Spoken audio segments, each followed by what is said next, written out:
Hi, my name is Wandona Jiha binti Wanuraza, matrix number 223628. Now, I'll be explaining about the first case study, which is about drug concentration in the body under the topic of medicine and pharmacology. The equation used here is a first-order linear differential equation, which is commonly applied to describe how a drug is eliminated from the body over time. The equation is written as dC over dt equals to negative Kc, where C represents the drug concentration in the body, K is the elimination rate constant, and T is the time. When we solve this equation, we get Ct equals to C naught E the power of negative Kt, where C naught is the initial concentration of the drug right after it's taken. This shows that the drug concentration decreases exponentially with time, meaning the more the time passes, the less drug remains in the body. Now, looking at the classification, it's an ordinary differential equation since it only depends on one independent variable, which is time. It's also first order because of the highest derivative is the first derivative of concentration. It is linear since the variable and its derivative appear to the first power only. It's homogeneous because there's no external source term. And lastly, it represents an exponential decay model, showing how the concentration naturally decreases over time. So overall, this model is important in pharmacology because it helps determine proper dosage intervals and how long a drug stays effective in the body. Assalamualaikum. My name is Bilzatu Hanani, number matrix 214120.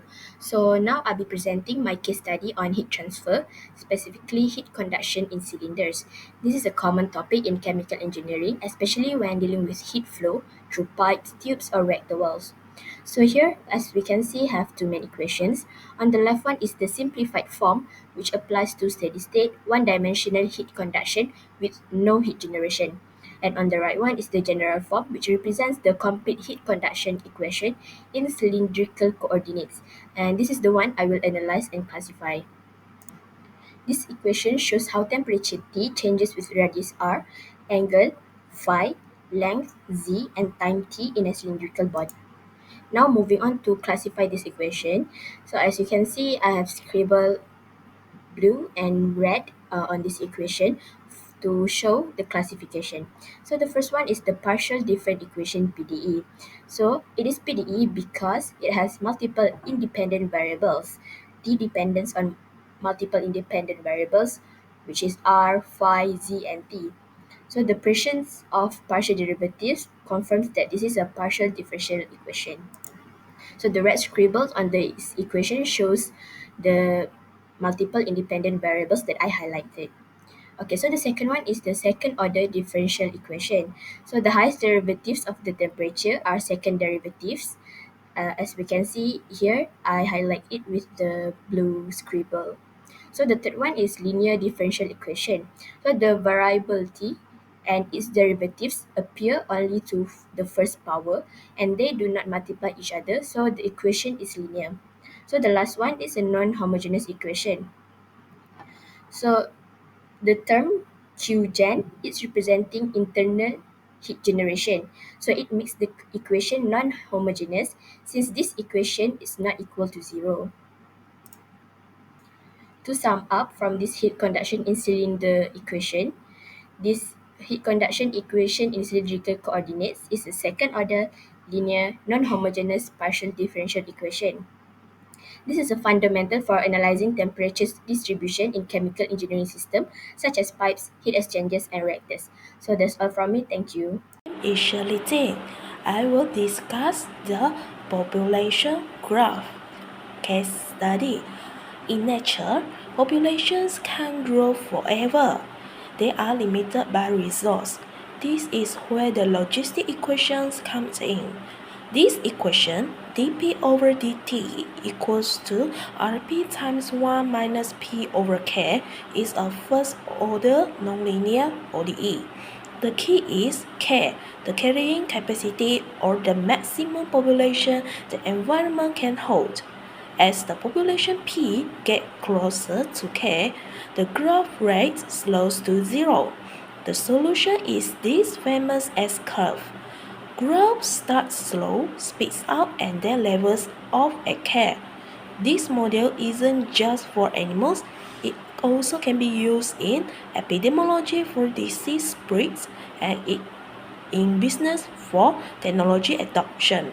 So, the logistic equation is a simple yet powerful nonlinear model that shows how differential equations describe constraint growth everywhere.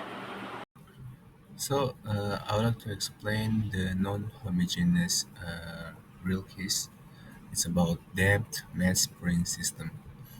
So, a non-homogeneous damped mass spring system is modeled by a second-order linear differential equation that includes an external forcing function in addition to the force from the mass spring and damping. And then the general equation is md squared x over dt squared plus c dx over dt plus kx equals ft.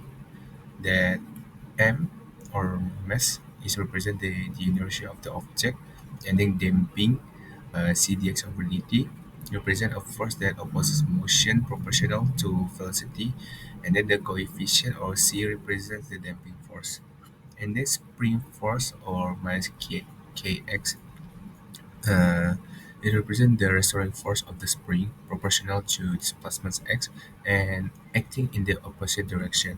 And the last one is the external forcing function. It represents any external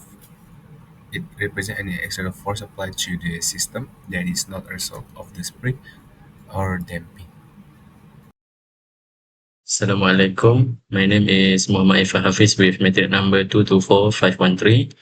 So today I want to bring my topic which is electromagnetic, which is in physics sectors.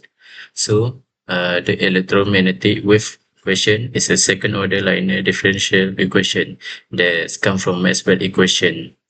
So to describe this, electric and magnetic field change with both space-time and travel through space as waves. And first, is this a partial differential equation because it involves more than one independent variable, which is space and time.